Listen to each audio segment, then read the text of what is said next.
Can we see the screen? Yes, we can. Okay, well, we might need number one first. There we go. Joe. The purpose of the Mastermind is to learn leadership, build teams, and create multiple sources of income together. We are here to inspire and challenge each other to reach and exceed goals. Each member is committed to their own success as well as the success of every member of the group. We are committed to meeting in person or virtually for 1 hour every week. We are present. There is no multitasking or distractions during meetings. We are collaborative. We listen without interrupting, lecturing, or judging. We celebrate each other's successes without jealousy. We are honest and participate by giving thoughtful feedback. We are open and listen to different perspectives without being defensive or offering excuses. We trust fellow members enough to share fully. We are focused, but we also think it's important to have fun during meetings. We are real and authentic. This is a no BS zone. We allow ourselves to become completely aligned with each other and the high forces, one mind, one soul, one love. Noble Goldman International is a conscious, aware, and engaging community of abundance and freedom creators. Our mission is to create 1 million millionaires who are free from the time for money paradigm. We focus on creating multiple streams of income through masterminding, team building, and the effective utilization of the internet-based platforms. The Mastermind becomes an opportunity for self-mastery, where the self-transcendent shift from the me to the we to the us occurs. As congruence and engagement increases, the world's consciousness is then raised one meaningful and inspired relationship at a time. Nice. That's my favorite one, You don't need to 16. see that. Stop the sharing. Okay. Hi, Lisa. Hey, hey guys. Hey, Lisa. Hi, Hey, darling. Gary. How are you? Good to see you. I'm good. Good to see you guys too. Topic for today was that a lot of people seem to have been struggling through overwhelm in the past week or so and saying yes to a lot of things which have caused some issues for them later on. And I guess I thought that might be the Lion's Gate to some extent. And because I guess I was aware of that, I was kind of looking at everything from an objective position going, you know, just accept that this is what's going on and for people and be a bit resilient and forgiving about what communication might have been going on. But yeah, I thought when I mentioned this to Gary, it might be a good topic to speak about. How do you kind of, firstly, how do you make sure that you always say yes to the right things, not yes to everything? And yes, when you're struggling with overwhelm, what to do? And I actually thought I had gone through it unscathed, but yesterday I had a very, very, very difficult conversation with a client. So I haven't come out unscathed. So, I've not heard the term Lion's Gate. Can you explain that? It's to do with the 8th of August. It's the time astrologically when the Lion's Gate portal is open. Oh, so that's the reason. Yes. Yes. Okay. That makes sense because I've been overwhelmed. I generally don't get overwhelmed, but I've been overwhelmed. Robert's on just completely overwhelmed. And it's been really curious to be in to observe all the things that are going on. So absolutely. Anything else you want to share about that, Bea? Well, it's in a very, very difficult about my particular case. or about the Lionsgate? Either. Well, I'm not really an astrologer, but I just kind of saw this coming up, and I actually managed to find, just accidentally, I think Joe, actually, you were interested in something on Facebook, and I thought, oh, that looks interesting. And it was a Lionsgate activation. And it was a lady over east who was just doing a guided meditation on what was going on, and just finding ways to accept and move with it, but also have a little bit of control. And just so many changes are happening for everybody, I think. And the changes, kind of, you need to identify the changes that are actually right for you, because there's so many things you can jump on board with at the moment.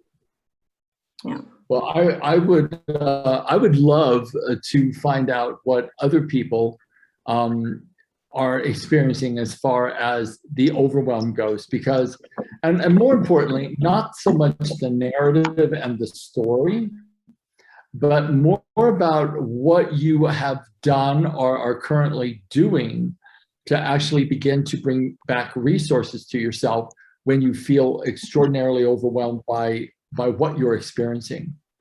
So first of all, can I just see a show of hands if people have been experiencing overwhelm?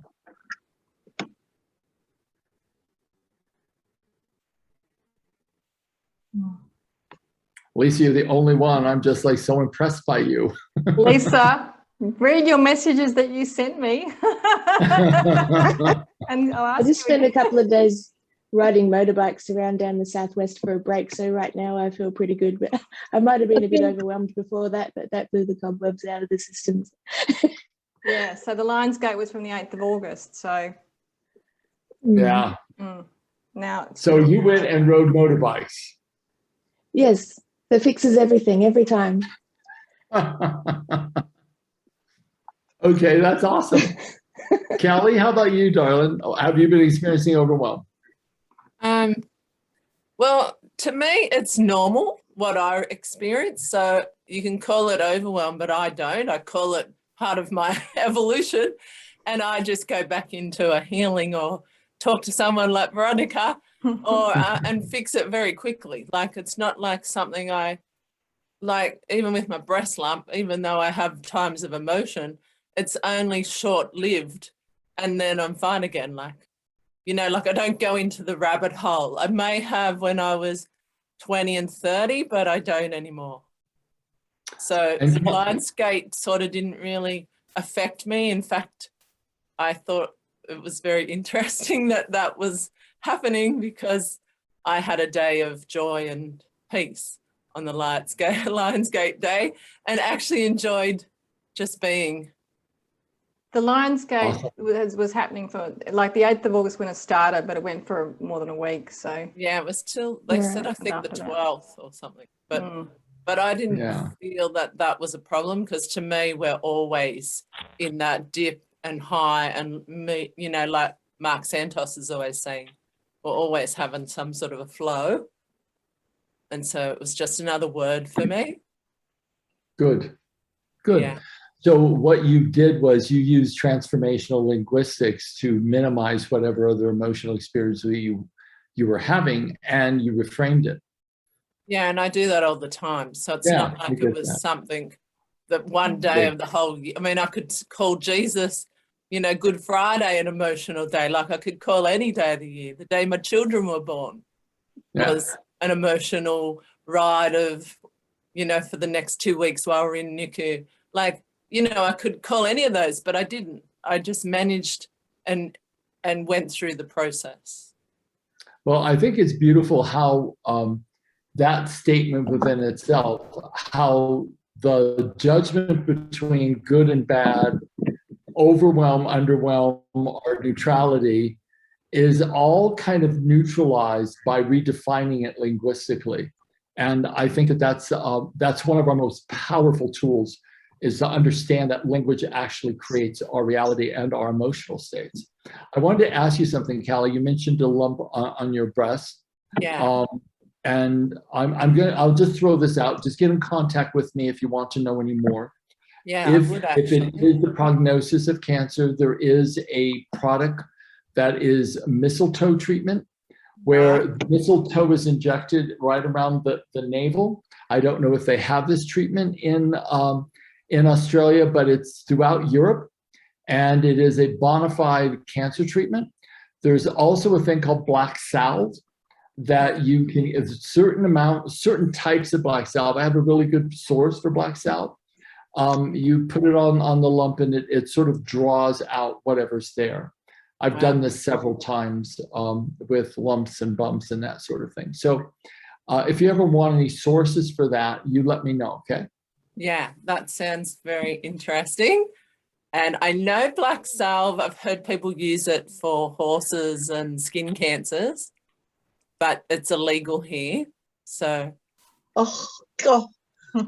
Well, just know that you can order it off the internet, and Yeah. there's an opportunity for you to just say, send it in a face cream thing or something. Yeah, I'm curious. Yeah, I'm not sure yet because I haven't seen my specialist, but I've got an appointment. But yeah, I think it's a hereditary thing as well because my twin sister has had many things around that area. So yeah. Oh, you're a twin too. Well, just let me know because there's resources. Okay. Yeah. All right. I'd love that. Thank you. Okay. And Tony, good to see you, my brother. We're talking about individual strategies for coping with some form of overwhelm because things have intensified a bit. And I don't know if you've experienced any overwhelm in the last 2 weeks, but if so, what is your best methodology for coping with it or mitigating it in some way, shape, or frame, or reframing it? That's a good question, Gary. Can you hear me right? Perfectly. For me, I think, yes, I have experienced some overwhelm. I'm basically doing about 2.5 people's jobs at the moment. The biggest thing I use to mitigate it is to be mindful, is to focus on the present and to notice the little things around me. Like yesterday, I was driving along the highway and I had a very busy day. And I was just driving along and I looked up and I saw 2 pelicans flying and circling and catching the currents, and I because I was near the river and I could see these beautiful pelicans just flying above me. And then a short while after that, I saw a little willy wagtail bird, which was hovering around where I was working at one of the strata complexes. And I think just those moments of just reminding yourself that there's a lot bigger world out there going on around you, and that the problems that you have just seem a lot smaller. They seem to shrink when you notice nature around you and how sort of insignificant it all becomes then. And so I use that as a way of just rebooting my mind to go, what are you getting stressed about? It's not really that important. And if something doesn't get done today, you do your best. You go back to, we've just been covering Don Miguel Ruiz's book, The 4 Agreements. 4th agreement is always do your best. If you're doing your best, then if you don't keep up with everything, well, that's just the way it is. It's not the end of the world. Life goes on. Pelicans are still flying. The sun's still going to shine. It's going to come up tomorrow. It might rain, but it's a bit misty today, and that's made it a very interesting outlook looking out my office window there this morning. I think that's the biggest thing. The world goes on regardless of whatever bullshit you might be dealing with at the time. And that really makes it, that it just diminishes it. And that's a way of, for me, of just putting things in perspective. And that just enables you to, I don't know, just to refresh your mindset and go, look, as long as I'm doing my best, I can only do what I can do, and the rest will take care of itself. Things that we worry about very often are much bigger in our own mind than what they actually really are. And we worry about stuff that might happen, might not happen. And, what a waste of energy that is. So just stepping back, I think, is the biggest thing, and noticing nature. If you're ever really feeling that overwhelm, nature just puts the whole thing in perspective for me. Well, that is a reflection of the perfection of creation, is when you see how nature actually, every interdependent relationship that nature has, how it actually, if that is handled in such a beautiful, rhythmic way, then why not our lives as well? Well, can I add to that, Gary? I watched the movie the other night. Probably a few of you have seen it. About the octopus being, I can't remember the title. Was it My Octopus Teacher or something like that? It's on Netflix. It's a documentary a marine biologist did, where he just observed. He went into this. It's off South Africa coastline, and there's this sort of kale forest underwater, and he went in there and he found this octopus, and then he decided that he would. I think he was going through his own inner turmoil at the time, if I remember correctly, and he just focused his life on observing this octopus, and decided that he would go back and revisit it every day and record it on film. And it's a really fascinating, interesting story, because an octopus only has a lifespan of less than a year. And so he watched it right through from its sort of early days right through to its final demise. And it just showed how nature, everything's feeding on everything else, and it's a constant battle for survival. And there were some battles with the sharks a couple of times where they nearly got him, and he managed to escape, or she managed to escape, and ended up giving birth to lots of little baby octopi, I think is the plural. And then obviously finally met her demise, and then became food for the sharks. So it's that kind of perspective that we all have a life, and one day everything we're worried about isn't going to matter, because we won't be here anymore. So really, why do we worry so much about stuff that really doesn't matter? Very true. Thank you for that. I actually came up with a little motto the other day. Don't waste your imagination on worry. Your energy's needed elsewhere. Very good. I like that, V. You should coin that, darling. Because it is all imagination, isn't it? Yeah. So V, you're speaking. Why don't you go for it? Well, because I was aware of this Lionsgate thing that was going on, I was aware of the overwhelm that was happening around me, so I could take a step back and just allow it to happen. And some of the overwhelm had been, I was talking to people who had said yes to a lot of things that they realized probably wasn't a good idea. And just knowing now, with my values exercises that I do, with my mission statement, with my values in it that I practice every single day, that being clear on my values makes sure that I only say yes to the things that fit in my values. Regardless of how good something sounds, if it's not in my values, I'm not going to take it on board. And I guess that was a big thing to stopping the overwhelm for me. Well, isn't it interesting how just a tiny little process to discover your top 5 values can actually work as the anchor and the main motivation for everything you do? Makes decision making so easy. It is such an important exercise. It is unbelievable. So yeah, thanks for that, V. Joe, I'm looking at you because your hair's all slicked back, and so I think that you should talk now. So like V, I knew about the Lionsgate. I obviously was posting stuff. For the overwhelming though, that's my own fault. That I kept loading my plate up with so many wonderful things that I didn't give myself time to have breathing space in between. So the weekend of the Lionsgate, I had just finished a cord cutting class and then hopped right into a coach's survivor boot camp to learn coaching stuff, and all sorts of other things going on as well in personal life, and doing all my Noble Goldman calls. And I just I learned during all of that I need to take more time for myself. I need to manage my time better and do what is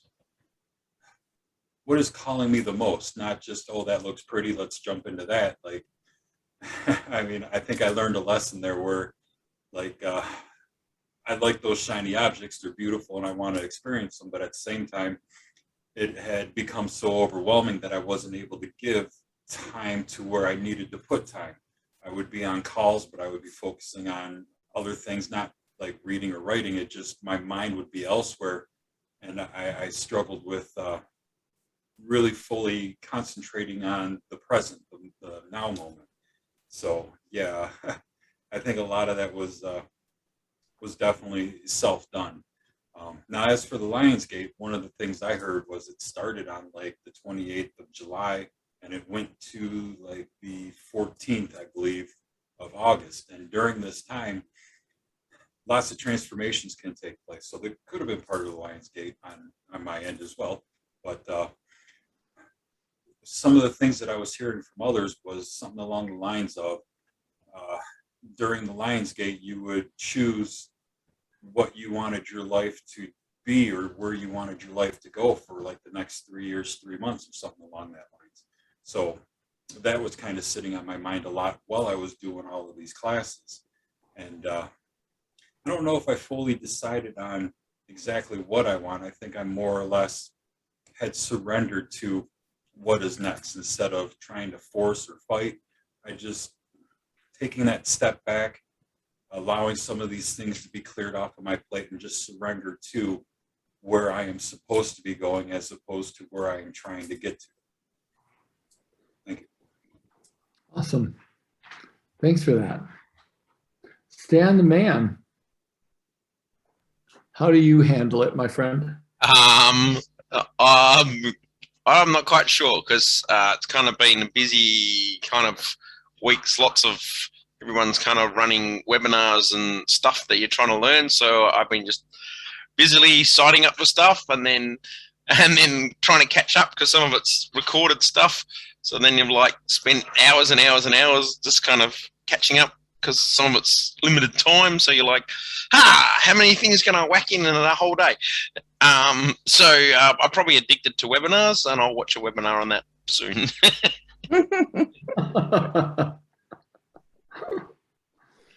Okay. So yeah, lots of learning going on at the moment. Maybe that's because the gates are all open and everything's pouring in. Could be. Do you want to add something to what Stan said? Yeah, I was just going to say maybe that's a webinar you should be creating, Stan. Well, that's actually what a lot of the webinars have been on, has been group coaching and online coaching and stuff.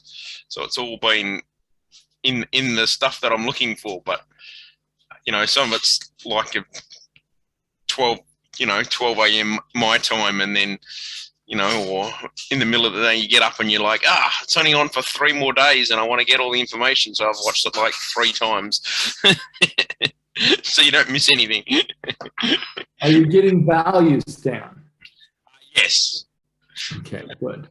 But then, of course, you are saying, everyone seems to be running all their stuff at the same time. And you're like, sign up, watch. What happened to the rest of my day? I don't know. I just watched a bunch of stuff.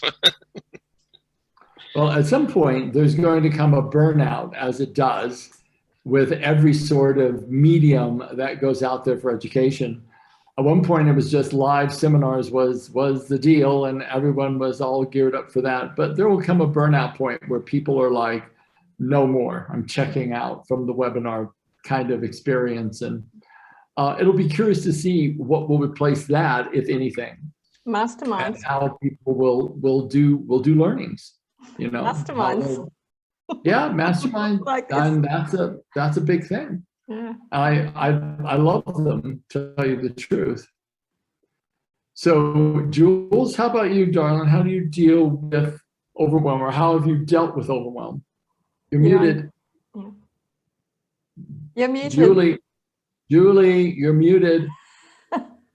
Oh, no, I thought I'd been making comments and laughing at all of your different bits and pieces. And, well, it's gone into the ether. Anyway, it doesn't matter. Yes, very, very much. In fact, I've just got off a mastermind with Dr. Kim and lovely people, and we were just talking exactly the same, that we're all fairly new at Noble Goldman. We've just embraced everything, and we've all gone a little bit crazy, and there's no time there's no time left to kind of allow these things to integrate as they need to do. And so we've just had a wonderful session, just more or less on the same thing that you're talking about now. And this was on our dear food one, you know, and sitting down, for instance, and you know, just sitting down quietly with a candle and really enjoying your meal, and appreciating. And we came to the conclusion that it was honouring each, because you can watch 10 seminars in a day or 5, but what sort of value can you possibly absorb in that many? And what kind of value is, you know, even for the person that's presenting it, you know, you may be listening to something and you're writing notes on something else, you know, which means you're not really present and you're not really involved in it. So I think, and the Lionscape, yes, I've had incredible things happen. I've actually, the last 11 days, been in the house on my own, and I decided to kind of be a hermit. You know, initially I'll go over and all sorts of things, and I thought, no, I'm just going to really enjoy the time, you know, quite isolated and dealing with things. So, but nevertheless, still things have come up that I've needed to deal with, and but a totally different approach to what I would have had. I'm absolutely determined not to go down any gurglers. I call them a gurgling rabbit holes. And I do that by just simply valuing what wonderful qualities that are happening to me and the relationships that are building. And, you know, it is, and we have to be careful too not to put Noble Goldman up there in the angel heights, you know, as the absolute answer to everything. But even though it is, I've done that in my life before. I've always put things up on pedestals, and everybody in Noble Goldman now kind of knows more than I do, but I realize that that's not true. And that's the wonderful thing, is that the realizations that you can allow it to overwhelm, and if you watch too many things, then it's FOMO, I feel, fear of missing out. And you end up missing out anyway, because, you know, the quality of it isn't able to be realized, you know. And yeah, so yeah, and I've had some major issues, and also they've kind of been fear ones, absolute fear, and the fears have actually raised their talons, and now, so instead of going off into a you know, my mother always used to say, when disasters happen, she'd say, oh, I had a funny feeling about that. And I thought, yeah, always she'd had a funny feeling after the event. So I'm very aware of not to get into that kind of zone. I was aware, but it's the reaction to it which I'm pleased about. And instead of seeing it as an absolute disaster, I'm seeing it as an opportunity to work on this and work on, you know, if disfavors or bad things have been thrown at me, then I'm going to turn that round somehow, you know. And there are dishonest people around. And you know, so that's a chance to be dealt with. Yeah. Well, thank you, darling.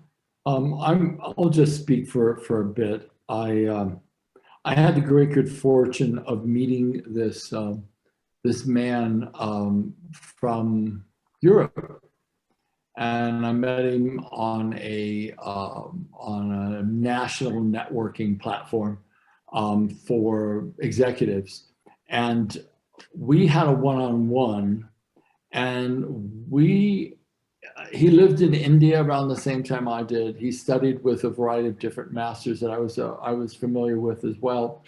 And we had so much in common that when I found out he lived in Santa Fe, I emailed him and asked if we could meet up for lunch. And there's a beautiful place on Canyon Road here, which is the big artist community.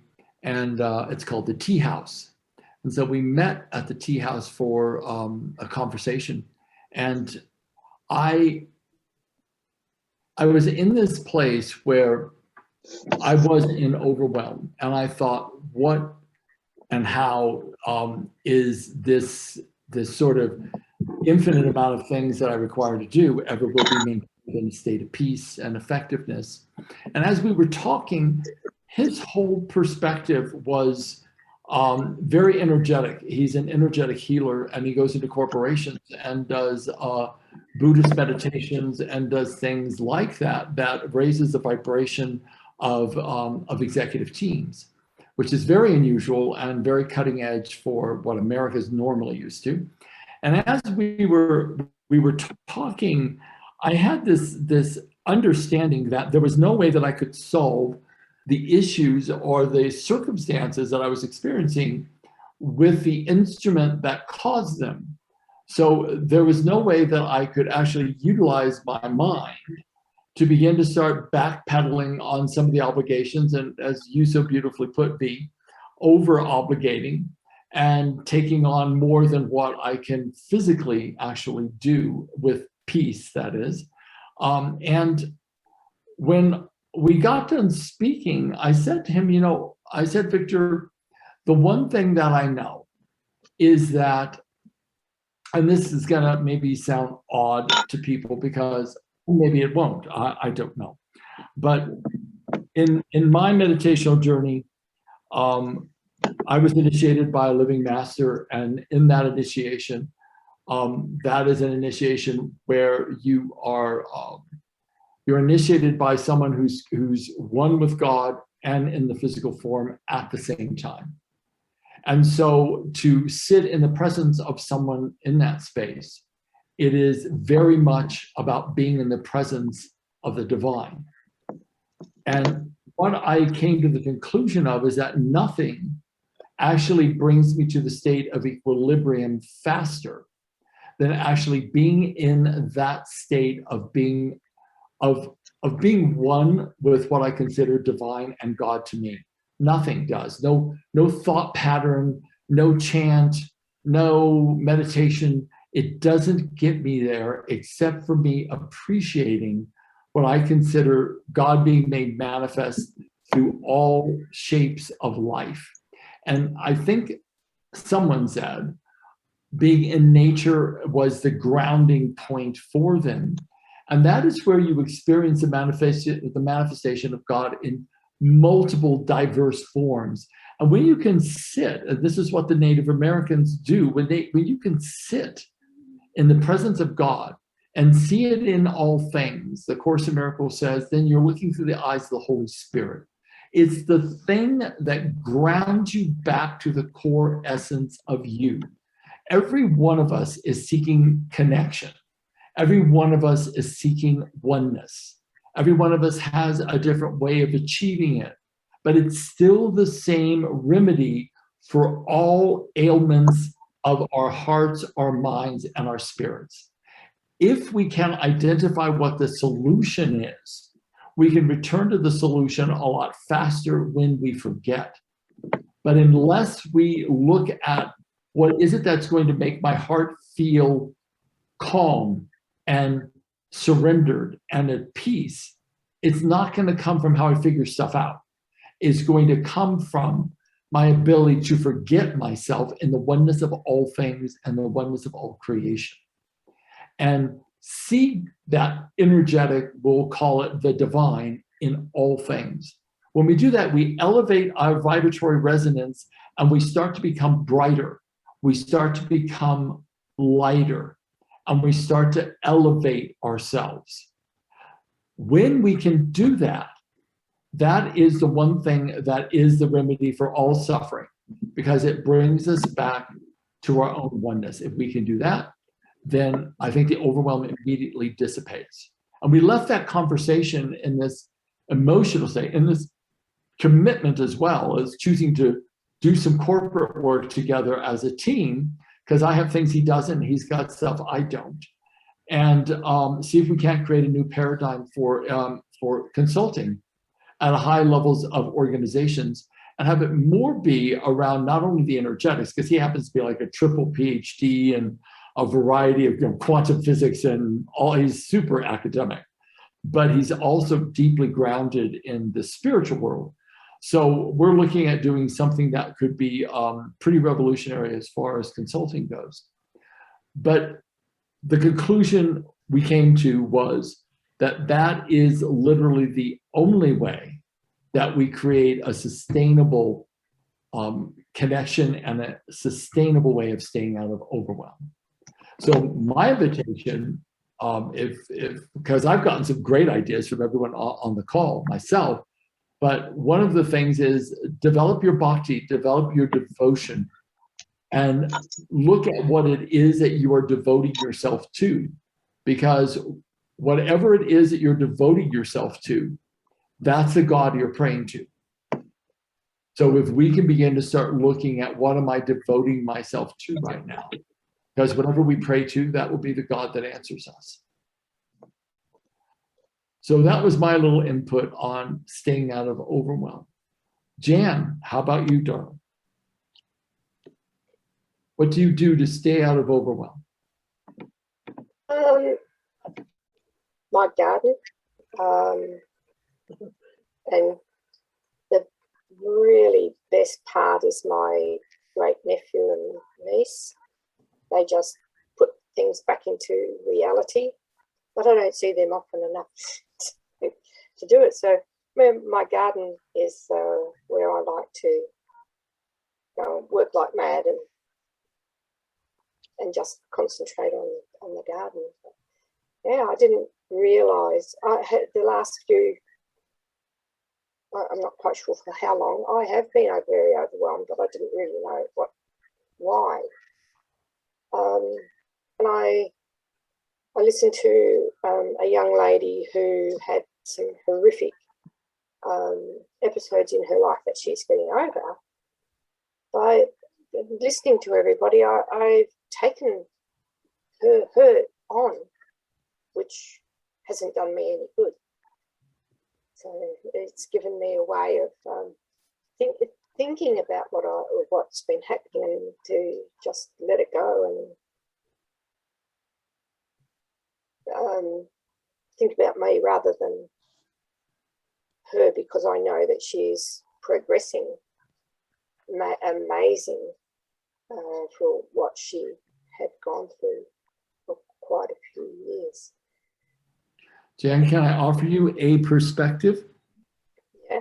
One of the perspectives, because I listen to problems all day, and so one of the perspectives that we can take so that we don't take people's stuff on is that in the divine right order of things, human beings progress and evolve through pain. I wish it was different, but it's not. That seems to be the great lesson that breaks the ego and humbles people as well. And so the greatest lessons I know I've ever learned, I'm sure many of you can attest to the same, the greatest lessons I've ever learned is through the greatest pain I've ever had.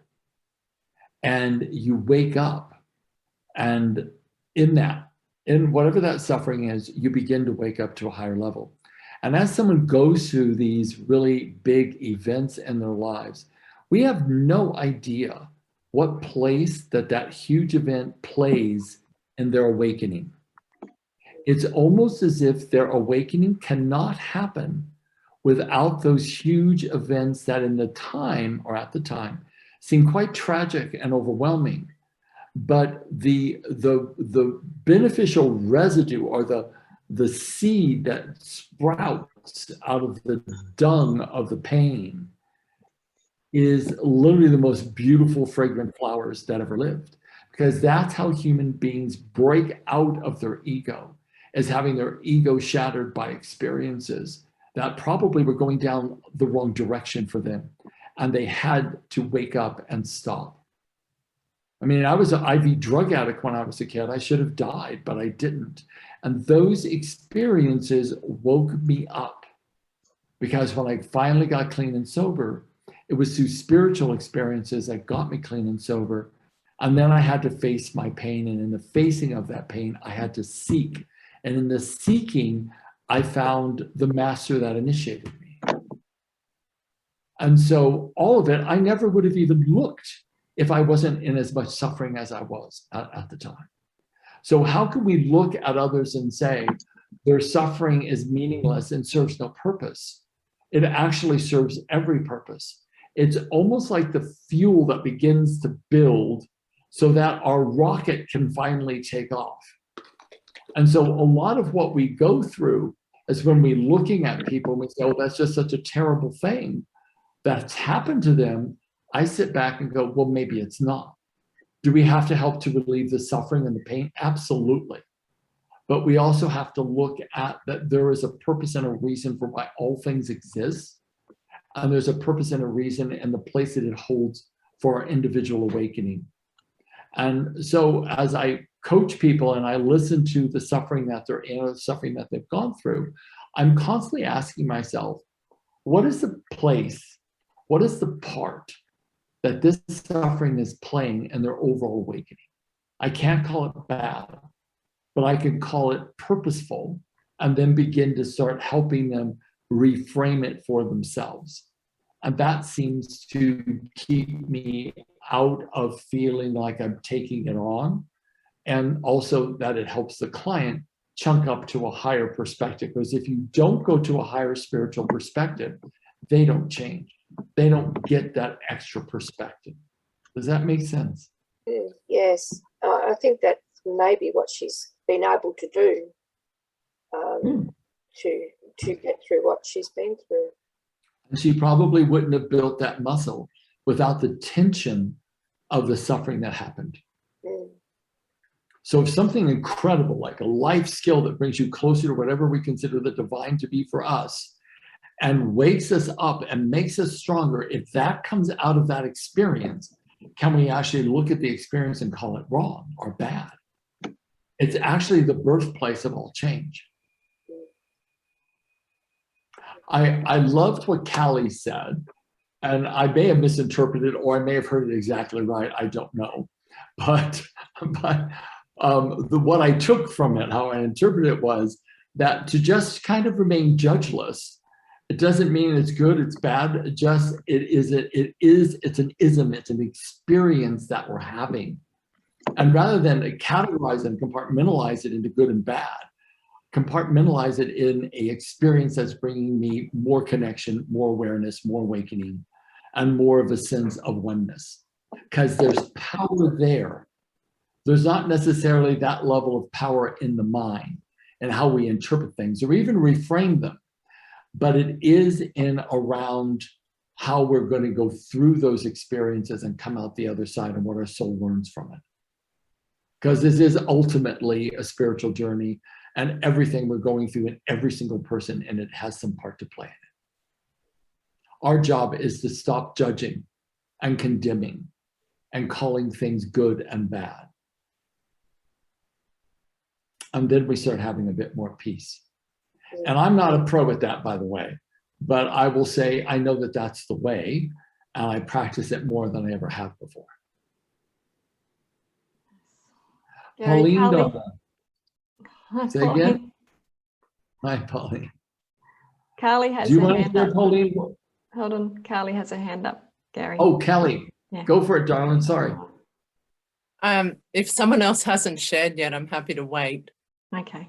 I think we have time. Okay. Yeah, it's around that judgment piece for me, and letting that be a compassionate judgment, because judgment still has a purpose. It just helps you to discern what's going on in the moment and work out, is it a yes or a no, a bit like Veronica's core values. It's a judgment that's a discernment, but judgment that takes you down that rabbit hole in a situation doesn't help. And then really all we're doing, Jan, is being the listener for that other person. And yes, we're part of the piece of the puzzle of that, but that's supporting a person to awaken. Like when Veronica listened to me, she didn't need to share how to resolve that. She didn't need to tell me, you need to do this, this, this. She just needed to listen so that I could hear myself. And from there, awaken my own choices. And in that awakening, I get closer to who I really am. That's all I needed. And Awesome. yes, Veronica might have had the solution, but she still, and she knew when to offer that. She didn't actually, like, she could offer that, and it was still up to me to decide that I take that, because it's all about me awakening. And yes, you're awakening with helping me, Jan, by listening. And then from there, you take your wisdom and you go back into self and awaken yourself from the experience. So it's, you know, like you still helped just by showing up and listening. And you don't have to take on anything of mine, like Veronica doesn't have to take on anything of mine, because I am here to take responsibility for myself and awaken myself in the understanding of who I truly am, and then stand in that power in the world, like Gary's doing in the corporate world. Like stay home in self and be, you know, it doesn't matter what we're going through, we come back to self in the long run. Beautifully said, Dawn.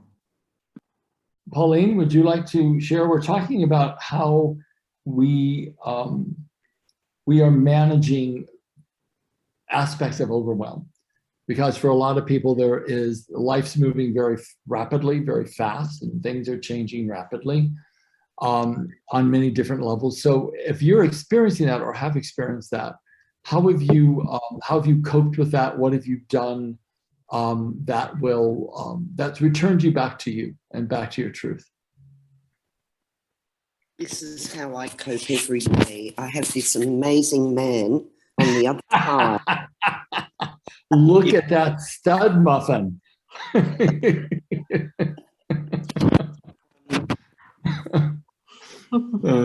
That's very true. You do have an amazing man.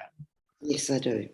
And so I guess in that strength of working together as we do, there are moments. And so like this morning, when I got up, Robin said to me, you're a bit slow this morning. And I said, and I hadn't really checked in on myself at the time. And I said, yeah, I am. So I've quietly gone and got myself showered, and I thought, I really need to hear Carrie's voice. Because truly part of my way of dealing with any overwhelm or challenges is in being able to reach out to others around where I feel that they can help bring a sense of balance. And I guess, Gary, you're very high up there on that, tick of being part of that for me. So I suppose in terms of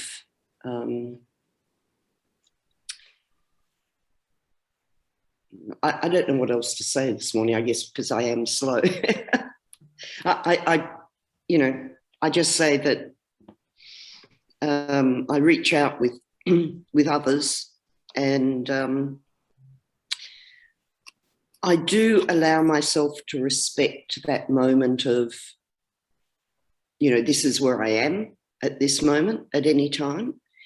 My challenge, and I really appreciate, Carly, what you just said, because my challenge in my world is I want to fix it. I want to fix it.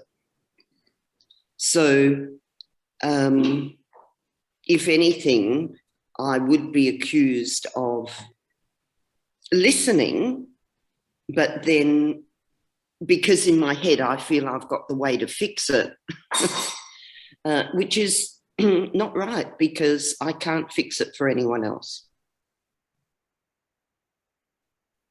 Thank you. Yeah, that's beautiful.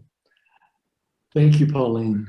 Lisa, do you want to add anything other than motorcycle racing or riding in the bush to how you cope with overwhelm, or is riding in the bush, that's it? And it could be very easy. It is. I love it because you have to concentrate.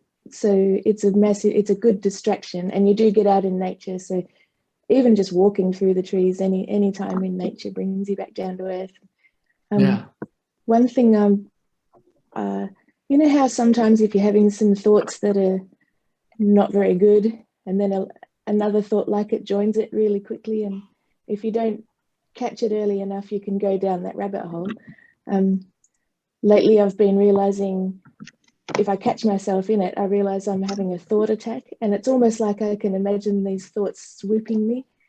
But as soon as I realize that, I just say to myself, oh, I'm having a thought attack. And then just realizing that is enough to make it all stop and just come back to the moment and just calm right down. And it's amazing how much you don't need to worry about when you're in the moment. Absolutely. Yeah. I mean, nature is the great restorer as far as I'm concerned, because that's where so much life and expression of the divine actually is, in nature. And it's there in a humbly passive way that does nothing but give back. So I think when I talk about whatever I could call the creator, for me, everybody has a different source and a different way of connecting to that. But in nature is where most people will find it. And it's healing, it's nurturing. It is part and parcel of what I think is, when Abraham Maslow figured out the 7 human needs or the 6 human needs, I think nature should have been right there at the top. To be in nature is a fundamental human need for all of us, because that's where we get spoken to, and it's so vitally important, so important. Did I get everyone? V, did you share, darling? Yes, I did. Okay. Yes, and Tony's got his hand up. Tony, run with it, buddy. Yeah, I was just going to add something. I love what Lisa said there, the thought attack. That was great. It reminded me of Tony Robbins. He always says that to stop and ask yourself, is what I'm thinking now empowering me or disempowering me? And if it's disempowering you, then review what you've just been thinking about and ask yourself, how could I think about this better in a way that's going to be more empowering for me? And so I think that's what Lisa said there is great. When you're the observer of your own thoughts, Eckhart Tolle talks about this a lot, being the observer, realizing that your own mind is not who you are. You're something spiritual above that. And so catching your mind thinking something that is not going to be helpful to you is a powerful thing, because the more you do it, it is like a muscle. The more you do it, the better you get at doing it. And you're very right, Lisa, when you get that sort of thought attack and you get one negative thought, it can very easily be followed by a second one and a third. And before you know it, you're thinking in a very unhelpful way about a situation or a problem that you might be facing. And you're really not empowering yourself to be able to deal with it effectively. So just to be able to stop and ask yourself, is there a better way of me looking at this? Where am I going? Why am I going down this rabbit hole? How could I look at this differently and go down a more uplifting spiral instead of a downward spiral?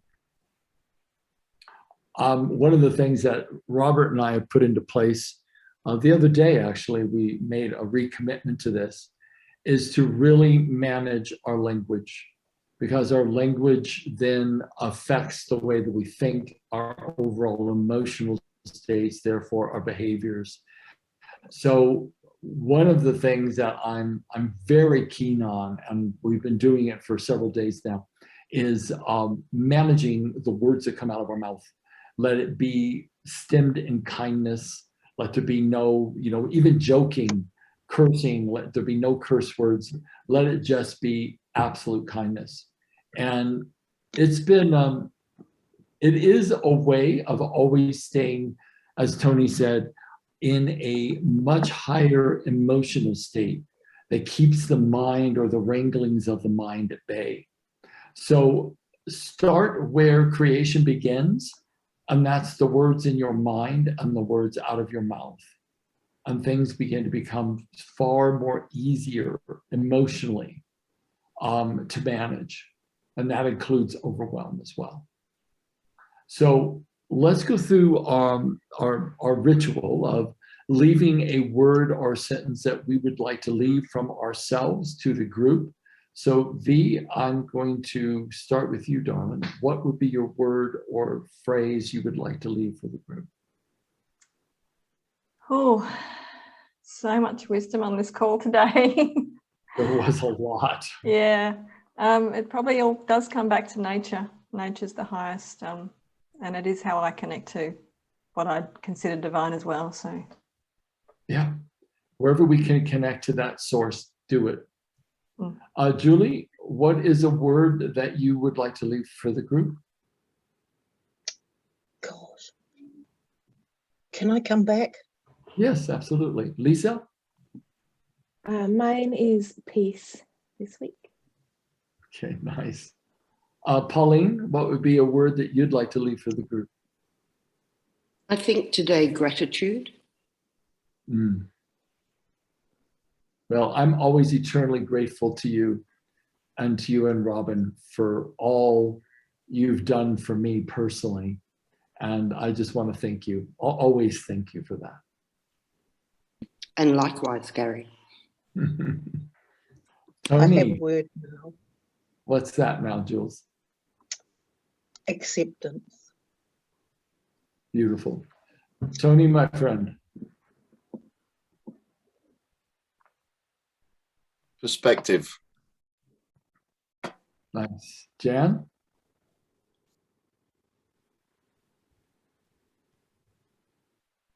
Peace, I think. Peace and calming. Okay. Stan the man. Mom, I'm going to say energy today. Great. Thank you, Stan. Big stubby fingers when I started turning that on. Just fat fingers, Stanley. Lisa. Mine's peace. Oh, that's right. Joe. Yeah, I was like Julie and was thinking acceptance. Nice. Callie? I don't know. I don't know. Awareness. Okay, great. And my word is devotion. So let's take all these words, be as devoted as we can to help people connect to whatever they consider the divine for them. Be an example of that love and acceptance of the divine that energy has for all living things, and extend it and be an example of it, so that we act more like the angels we came here to be. So I want to say God bless you to everyone here, and let's get out there and love deeper. And we'll see you next Tuesday. okay. God bless Thanks, everybody. Bye-bye. See ya. Bye. See you, V. See you, Gary. Bye. See you, everyone. Bye.